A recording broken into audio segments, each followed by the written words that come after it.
You should now extend this light to others.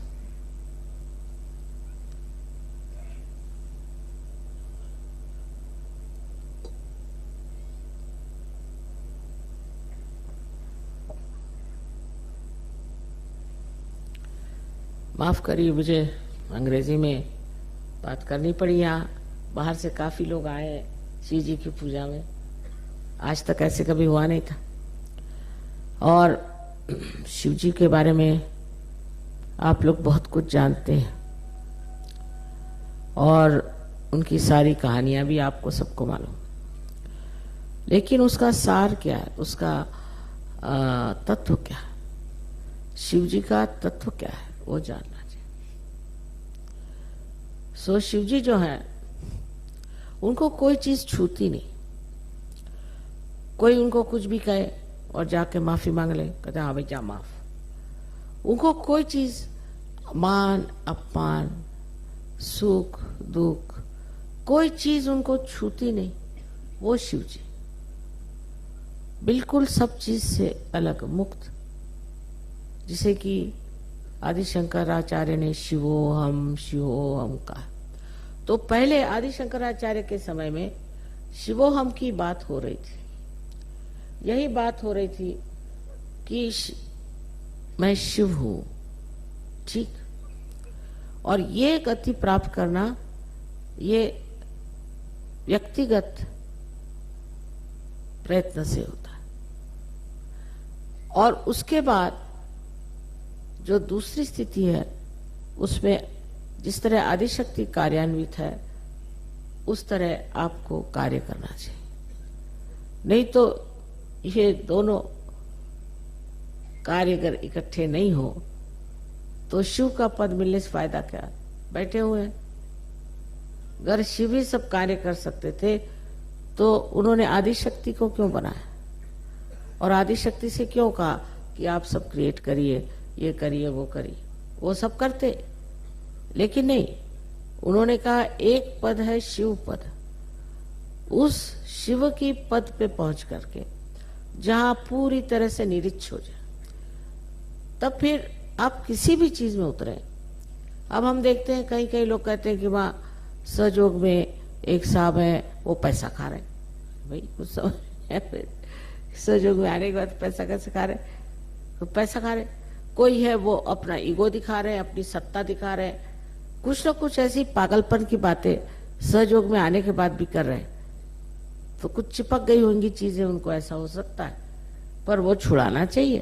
क्योंकि अगर आप सहयोग में आए तो पहले आप शिव पद पे आए, माने जिसमें आप पूरी तरह से निरीक्ष। उसके लिए समर्पण, पूरा समर्पण होने पर आप शिव शक्ति में आ सकते हैं। शिव की जो शक्ति है वो यही है कि वो बिल्कुल निरुच्छ, उनके ऊपर कोई चीज का असर ही नहीं आता। ना उनमें अहंकार है और नहीं उनमें कोई किसी तरह के भी संस्कार। अब चले आए अपने शादी में बैल पे बैठ के, अब बैल दोनों पैर यूं करके बैठे, बैल अपना दौड़ा जा रहा है, ये बस उसको पकड़े हुए किस तरह चले आ रहे। अब वहां पहुंचे तो पार्वती जी को भी शर्म आ रही थी कि ये क्या मेरा दूल्हा ऐसा चला, क्योंकि मस्त है वो, उनको क्या। अब ये नहीं कि घोड़े पे बैठ के और उनके आगे बारात चले। अब बारात में सारे, किसी का एक आंख, तो किसी के दांत गिरे हुए, तो किसी का कुछ, तो इस तरह लोग लिए चले जा रहे हैं। क्योंकि उनको ये सब चीजों की कोई एहसास ही नहीं इस चीज का कि कौन क्या है, क्या कपड़े पहने हैं, किसकी आंख कहाँ है, कौन किस तरह से बावला सा चला रहा है, कोई बुद्धू जैसे चला रहा है, कोई अर्धनग्न स्थिति में चला रहा है। उनको ये चीज सूझती नहीं। वो तो बिल्कुल निरीक्ष में बैठे। अरे भाई जैसे भी है, चलो जो भी साथ मिल गए चलो। अब वो अपने यहाँ नहीं तो बारात में जाएंगे, भाई ये कपड़े पहन के जाना है, ऐसे जाना है, घोड़े पे बैठना है, फलाना है, टिकाना है, और इतना सा कम रह गया तो बहुत आफत आ गई। ऐसे तो नहीं चले वो अपने ऐसे बारात में, जैसे है वैसे चल दी। क्योंकि ये निरीक्षता का लक्षण है। और भोले, भोले इसलिए कि फालतू की चीज उनका खोपड़ी में आती। भोला जो आदमी होता है ना, उसको ये चीज नहीं आती। अब मैंने देखा ही है कि बहुत से लोग हैं, किसी घर जाए, क्या उन्होंने कारपेट बिछाया हुआ था। अरे भाई, तुम कारपेट से मिलने आए हो कि किसी इंसान से मिलने आए? कोई लेडी आई, अरे क्या वो साड़ी पहने थे। आपको इंसान से मिलना है, उसके सार पे उतरो, उसके तत्व पे जाओ और उसको जानो कि इंसान क्या है। वो छूट गया एक तरफ, और बस वो क्या पहने थे और उनके घर में क्या था और फलाना क्या था और ऐसा था और वैसा था। इतनी नजर जो है, ऊपरी नजर से देखने का जो तरीका है, ये शिव का तरीका है। अब उन्हीं को देखिए, उनकी जीवन में वो कैसे जाके बैठ गए हिमालय पर। किसी चीज को उनको परवाह नहीं कि कौन मुझे क्या कहेगा या मुझे कैसे रहना चाहिए, ये होना चाहिए, वो होना चाहिए, कुछ। अब उनकी पहली पत्नी की मृत्यु जब हो गई तो उसके शव को अपने पीठ पे लाद के चल दी। अब कौन करेगा ऐसे? कोई नहीं करेगा। उनके सारे तरीके अनोखे हैं, क्योंकि वो अनोखे हैं। किसी चीज के बारे में उनको ये नहीं है कि ऐसी तरह से होना चाहिए, उसी तरह से होना चाहिए, कुछ। लेकिन तत्व में देखा जाए तो वो जिस चीज को ठीक समझते हैं उसी को ठीक समझते हैं, और जिस चीज को गलत समझते हैं उसको गलत समझते हैं। ये धारणाएं उनकी बदलती थी। यानी उन्होंने अपने पत्नी तक को दे दिया रावण।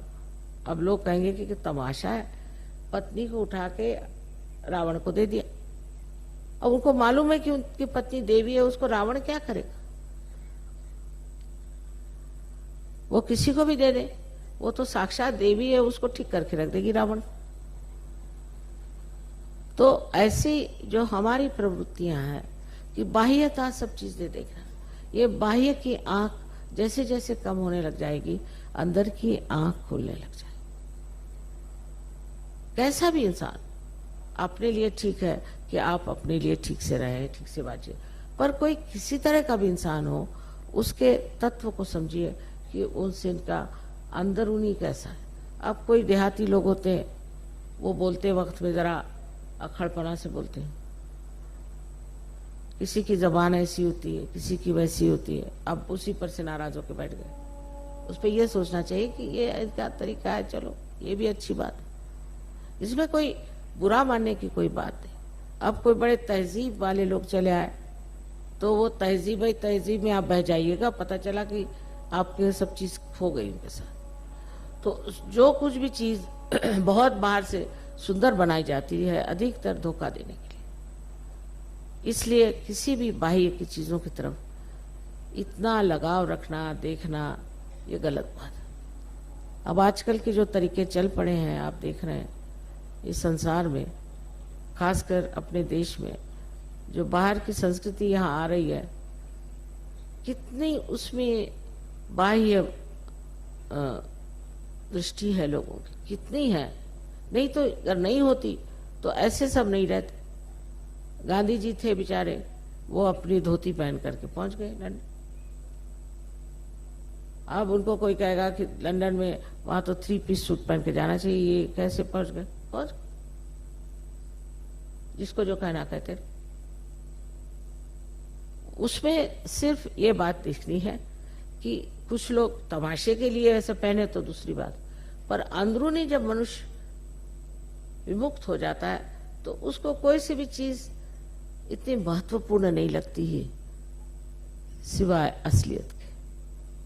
असलियत को मानता है, और ये शिव जी का तत्व पहले प्राप्त होना चाहिए।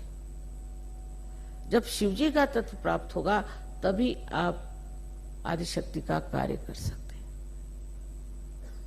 अब कार्य तो करने लगे और शिव जी का तत्व प्राप्त नहीं हो तो किस पे इसका असर होने वाला? आप स्वयं शिव हैं और फिर जो कुछ कार्य कर रहे हैं वो कितना सुंदर हो सकता है। किसी ने कुछ कह दिया, कुछ गालियां भी दे दी, कुछ भी कर दिया, तो क्या? इसकी व्याख्या श्री कृष्ण की है सिद्ध प्रज्ञ में। शिव की स्थिति की कि जहां कुछ भी हो रहा है होने दो, किसी के कहने से क्या मतलब, लेकिन अंदर का जो तत्व है वो साफ होना चाहिए, अंदर का तत्व बिगड़ना नहीं चाहिए। और दूसरों में अगर बिगड़ा भी है तो भी कोई अर्ज नहीं, उसको आप ठीक कर सकते हैं। दूसरों को आप बुरा कहेंगे लेकिन अपने को नहीं कहेंगे तो आप कभी नहीं ठीक हो सकते।